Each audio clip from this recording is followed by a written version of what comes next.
At bago tayo magsimula, kung gusto nyo talagang laging updated sa mga programang makakatulong sa inyo at sa inyong pamilya, ito na ang channel para sa inyo. Ako ang gagawa ng mga ganitong topic at ako lang ang magbibigay ng pinakasimple at malinaw na paliwanag. Kaya mag-subscribe na kayo ngayon at i-click ang bell para hindi nyo ma-miss ang susunod kong upload tungkol sa Universal Social Pension at iba pang importanteng updates para sa ating senior citizens. Magandang araw sa inyong lahat. Alam nyo ba na may napakalaking balita para sa ating mga senior citizens na tiyak na magbabago ng buhay nila? Oo, tama ang narinig nyo. Lahat ng senior citizens sa Pilipinas ay makakatanggap na ng Universal Social Pension. Huwag niyong palampasin ang buong detalye dahil sa video na ito, ipapakita ko sa inyo kung paano ito makakatulong sa bawat lolo at lola, pati na rin ang simpleng paraan para makapag-apply agad. Manatili hanggang sa dulo dahil ang impormasyong ito ay maaaring baguhin ang kinabukasan ng inyong pamilya. Magandang araw sa inyong lahat. Mayroon akong napakagandang balita na matagal nang hinihintay ng ating mga kababayang matatanda. Ito ay tungkol sa Universal Social Pension na ngayon ay opisyal ng aprobado para sa lahat ng senior citizens sa buong Pilipinas. Alam ko na marami sa inyo ang nabahala at nag-alala kung paano haharapin ang hirap ng buhay, lalo na sa pagtanda. Pero ngayon ay meron na tayong solusyon na talagang makakatulong sa ating mga matatandang Pilipino. Ano nga ba talaga ang Universal Social Pension na ito? Ito ay isang buwan ng tulong pinansyal mula sa gobyerno na ibibigay sa lahat ng mga senior citizens na may edad na 60 taon pataas. Hindi na kailangan pumila ng matagal, hindi na kailangan maghintay ng ilang buwan. At ang pinakaimportante, lahat ng senior citizens ay makakakuha nito kahit mayaman o mahirap. Ito ay karapatan na ng bawat matatandang Pilipino na makatanggap ng tulong mula sa bayan na kanilang pinagsilbihan ng mahabang panahon. Ang pensyon na ito ay hindi biro ang halaga dahil ito ay makakatulong talaga sa pangaraw-araw na gastusin ng ating mga senior citizens. Siguro naman ay natatandaan pa ninyo kung paano ang dati nating sistema. Dati kasi, yung social pension ay para lamang sa mga indigent senior citizens o yung mga lubhang mahihirap na matatanda. Kailangan pang magpakita ng maraming dokumento. Kailangan pang patunayan na talagang mahirap ka at minsan ay hindi ka pa makakasiguro kung makakakuha ka nga ba ng tulong.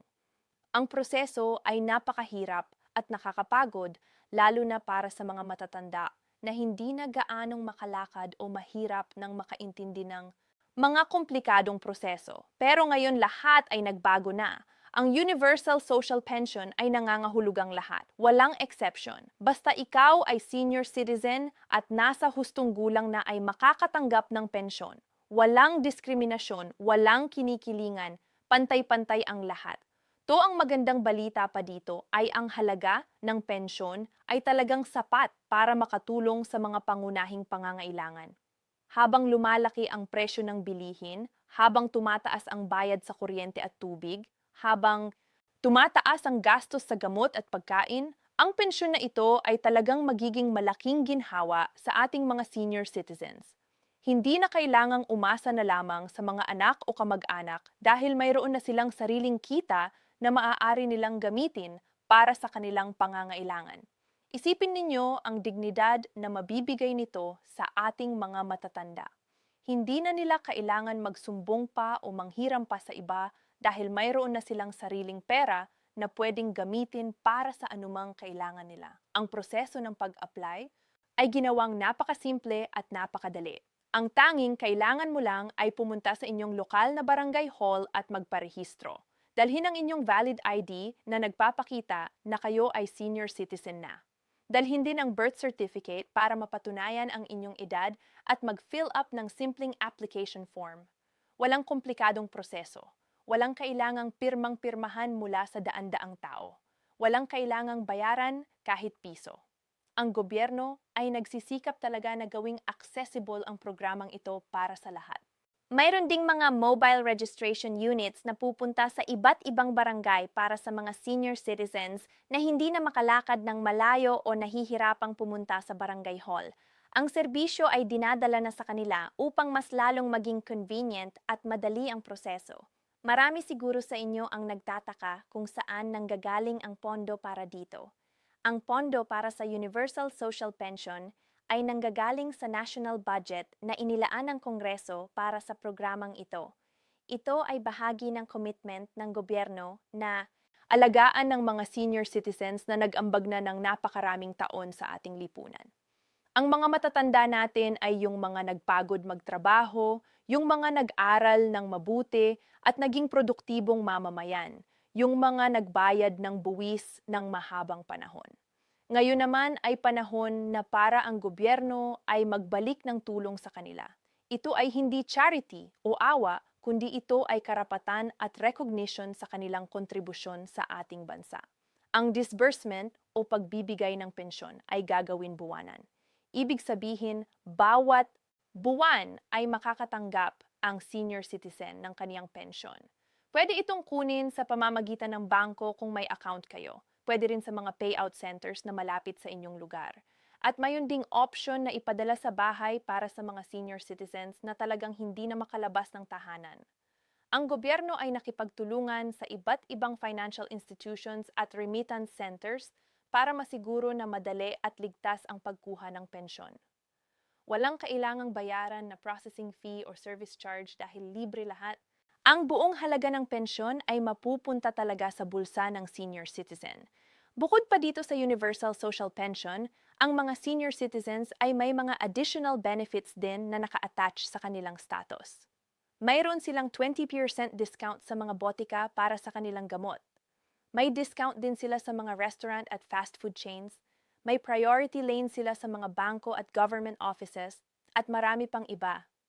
Ang combination ng monthly pension at ng mga discount na ito ay talagang malaking tulong na para sa kanila. Isipin ninyo kung dati ay nahihirapan silang bilhin ang kanilang maintenance medicine dahil mahal, ngayon ay may monthly income na sila at may discount pa sa gamot. Yung pension na yon ay pwedeng ipangbili ng pagkain, ipambayad ng bills, ipanggamot o kahit anong kailangan nila sa araw-araw. Ang programa ay may mahigpit na monitoring system para masiguro na walang corruption at na ang bawat senior citizen ay talagang nakakakuha ng kanilang pension on time at sa tamang halaga. Mayroon ding hotline at online portal kung saan pwedeng mag-report ang mga senior citizens kung may problema sila sa pagkuha ng kanilang pensyon o kung may nakikita silang irregularities. Ang transparency ay napaka-importante sa programang ito dahil ito ay pera ng bayan at dapat ay mapupunta sa mga taong tunay na nangangailangan at karapat-dapat nito. Para sa mga senior citizens na kasalukuyang tumatanggap na ng pensyon mula sa SSS, GSIS o iba pang retirement funds, ang Universal Social Pension ay supplementary pa rin. Ibig sabihin, makakakuha pa rin kayo nito on top of your existing pension. Hindi ito pamalit sa inyong regular pension, kundi ito ay additional income pa para sa inyo. Ito ay talagang isang bonus na makakatulong pa, lalo sa inyong pangaraw-araw na gastusin. Ang layunin ng gobyerno ay talagang siguraduhin ang ating mga senior citizens ay may comfortable life at hindi na mahihirapan sa kanilang pagtanda. May mga special provisions din ang programa para sa mga senior citizens na may disability o chronic illness. Sila ay makakakuha ng additional assistance at priority sa processing ng kanilang pension. Mayroon ding special cash assistance para sa mga senior citizens na solo o walang pamilya na nag-aalaga sa kanila. Ang gobyerno ay talagang nag-isip ng bawat detalye para masiguro na walang senior citizen na maiiwanan o mapapabayang. Ang bawat matatandang Pilipino ay deserve ng dignified life at ng suportang pangfinansyal mula sa gobyerno. Ang implementation ng programa ay gagawin ng maayos at sistematiko. Ang bawat munisipyo at lungsod ay may designated office na magha-handle ng registration at distribution ng pension. Ang mga barangay officials ay trained na para tumulong sa senior citizens sa application process. May mga information campaigns din na gagawin sa mga communities para masiguro na alam ng lahat ang tungkol sa programa at kung paano mag-apply. Ang gobyerno ay gumagamit din ng social media, radyo at telebisyon para maabot ang mas maraming tao at para mas maraming senior citizens ang makakaalam tungkol sa kanilang karapatan na makatanggap ng pensyon. Mayon ding partnership ang gobyerno sa mga non-government organizations at senior citizens groups para mas maging effective ang programa. Ang mga grupos na ito ay tumutulong sa information dissemination, sa pagtuturo sa mga senior citizens kung paano mag-apply, at sa monitoring kung maayos pa ang implementation. Ang kolaborasyon ng government at civil society ay napakahalaga para sa success ng programang ito. Sama-sama tayong nagtutulungan para masiguro na ang ating mga senior citizens ay makatanggap ng tulong na nararapat sa kanila. Ang Universal Social Pension ay hindi lang financial assistance, kundi ito rin ay simbolo ng respeto at pagpapahalaga ng ating lipunan sa ating mga matatanda. Sa maraming kultura, ang mga matatanda ay itinuturing na yaman ng komunidad dahil sa kanilang karunungan at karanasan. Sila ay mga repository ng ating kasaysayan, ng ating mga tradisyon at ng ating mga values. Ang pagbibigay sa kanila ng pensyon ay paraan ng pagpapakita na binibigyang halaga natin sila at na hindi natin sila nakakalimutan kahit na tumanda na sila at hindi na makapagtrabaho. Para sa mga pamilyang may senior citizen members, ang pensyon na ito ay malaking ginhawa din. Hindi na kailangang mag-alala ng mga anak kung paano susuportahan ang kanilang mga magulang dahil may sarili na silang income ang mga matatanda. Pwede nilang gamitin ang pensyon para sa kanilang sariling pangangailangan at hindi na kailangang maging pabigat sa kanilang mga anak. Ito ay nagbibigay ng peace of mind sa buong pamilya at nagpapalakas pa ng relasyon between parents and children dahil nawala na ang financial stress. Ang programa ay may long-term vision din. Ang gobyerno ay nakikita na sa hinaharap habang tumataas ang bilang ng senior citizens sa ating bansa, mas lalaki din ang pondo na ilalaan para sa programa. Mayroon ng plano para sa sustainability ng pension fund at para masiguro na ang future generations ng senior citizens ay makakakuha pa rin ng benefits. Ang programa ay hindi temporary o parang proyekto lang na mawawala pagkatapos ng ilang taon. Ito ay permanenteng programa na nandito na para sa lahat ng senior citizens ngayon at sa mga darating pang henerasyon. Mayroon ding financial literacy programs na kaakibat ng pension program. Ang mga senior citizens ay tuturuan kung paano mag-manage ng kanilang monthly income, kung paano mag-save at kung paano iwasan ang mga scams at fraudulent schemes na nag-target sa elderly. Ang edukasyon na ito ay importante para masiguro na ang pensyon ay talagang makakatulong sa kanila at hindi mapupunta sa mga taong nag-take advantage sa kanila. May mga workshops at seminars na offered free of charge para sa senior citizens kung saan sila ay matututunan ang basic financial management at ang kanilang rights bilang senior citizen.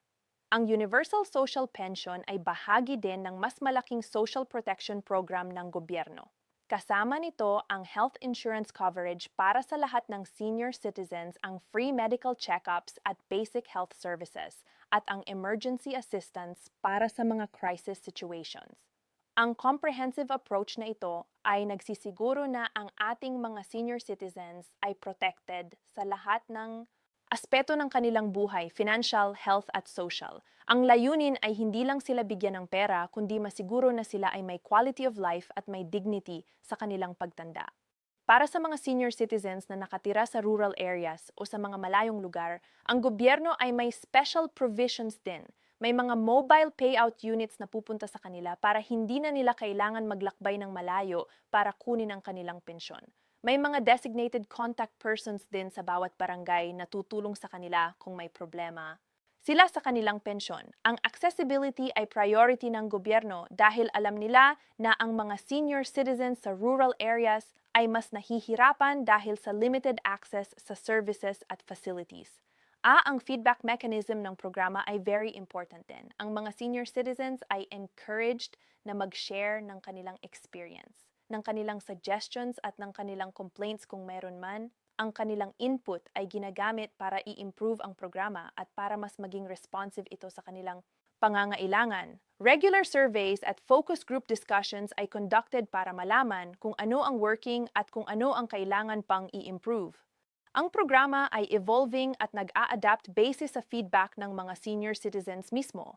Sa mga senior citizens na nakakaranas ng difficulty sa pag-apply dahil sa literacy issues o dahil hindi sila marunong sumulat, may mga volunteers at barangay workers na tumutulong sa kanila. May mga assistance desks sa bawat registration center kung saan sila ay pwedeng magtanong at makakuha ng tulong.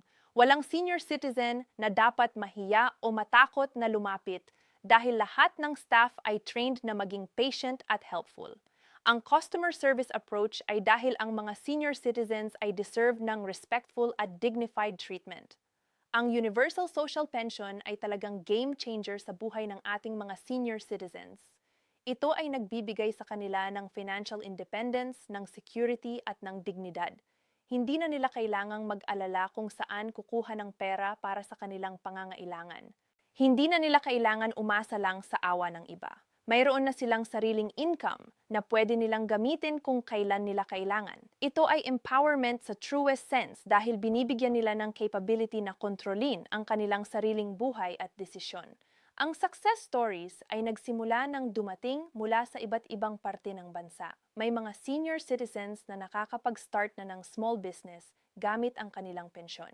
May mga nakakapag-save na para sa kanilang emergency needs. May mga nakakabili na ng gamot na kailangan nila without asking help from their children. Ang mga kwentong ito ay nagpapakita na ang programa ay talagang nag-make ng difference sa kanilang buhay. Ito ay hindi lang numbers o statistics, kundi totoong pagbabago sa buhay ng mga tao. Para sa mga interesadong mag-apply, ang advice ay huwag mag-atubili. Pumunta na sa inyong barangay hall at mag-register. Dalhin ang inyong valid IDs at documents at mag-fill up ng form. Ang proseso ay simple lang at ang mga tao doon ay ready na tumulong sa inyo. Kung mayroon kayong tanong o hindi sigurado sa kahit ano, huwag mahiyang magtanong. Karapatan ninyo ito at deserve ninyo na makatanggap ng tulong. Ang gobyerno ay nandito para sa inyo at ang programa na ito ay proof na ang ating mga senior citizens ay valued at appreciated. Sa mga kabataan at sa mga anak ng senior citizens, tulungan ninyo ang inyong mga magulang o lolo at lola na mag-apply. Samahan ninyo sila sa registration, tulungan ninyo sila sa pag-fill up ng forms at siguruhing nakakuha sila ng kanilang pension every month. Ito ay ating paraan ng pagpapakita ng gratitude at respect sa kanila para sa lahat ng kanilang ginawa para sa atin. Ang programa na ito ay opportunity din para sa pamilya na mas maging close at mas mag-care sa isa't isa. Ang Universal Social Pension para sa lahat ng senior citizens ay hindi lang programa ng gobyerno. Ito ay commitment ng buong bayan na alagaan ang ating mga matatanda, na pahalagahan ang kanilang contribution at nasiguruhing sila ay may dignified at comfortable life sa kanilang sunset years. Ito ay investment sa ating values bilang lipunan at sa ating future dahil ang treatment natin sa ating mga matatanda ngayon ay magiging standard din kung paano tayo tratuhin ng next generation pagdating ng ating panahon. Kaya sama-sama tayong suportahan ang programang ito at tiyaking ang bawat senior citizen sa ating bansa ay makakakuha ng benefits na nararapat sa kanila. Salamat sa pakikinig at sana ay naintindihan ninyo ang kahalagahan ng Universal Social Pension. Magkita-kita tayo sa susunod at sana ay mas maraming magandang balita pa ang maibabahagi ko sa inyo. Manatili hanggang sa dulo dahil ang impormasyong ito ay maaaring baguhin ang kinabukasan ng inyong pamilya. M.